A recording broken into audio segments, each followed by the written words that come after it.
Slabe doma iz Rok. Janko se je rodil dobro leto pred koncem druge svetovne vojne. 21. marca leta 1944 v Rovtah kot 8. otrok mami Mariji in očetu Jožetu Slabetu na domačiji pri Erjavcenih v zaselbi Kurja vas. Bližal se je dan, ko naj bi po letih vojne in revolucionarnega nasilja končno zavladal mir. Takrat pa se veselje družine ob novem članu spremeni v eno samo trpljenje.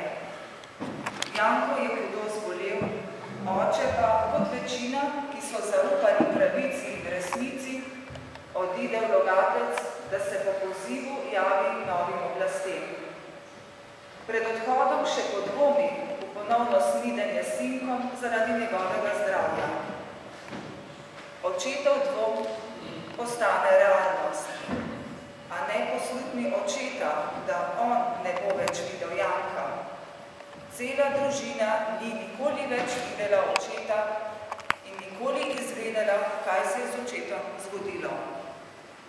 Kaj, kje in zakaj je bilo vprašanje takrat in je vprašanje še danes.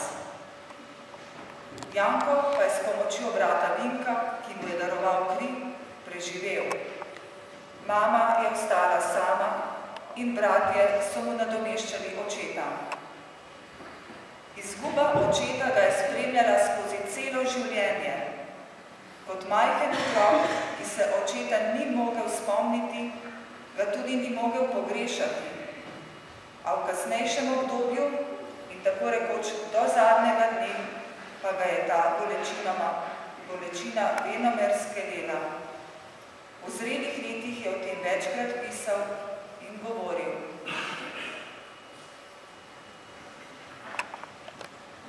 Ni šlo samo zato, da smo dvoje sirote ostali brez očeta in je mama sama skrbela za otroke.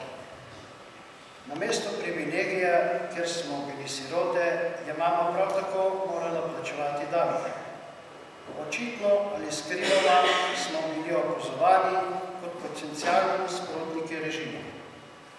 Oblastniki in njihovi somišljeniki še danes pojmujejo nasprotnike režima kot nasprotnike naroda, bedarija, ki ni pada. In jaz sem moral v takih okoliščinah zrasti v več ali manj samostojnega človeka. Za nameček pa nas je pestila še materialna revščina, kot v marsikateri hiši po vojni, kaj šele v hiši brez očeta. Dvomim, da bo kdo, ki česa podobnega ni doživel, to razumel. Na otroštvo je imel kljub temu lepe spomine.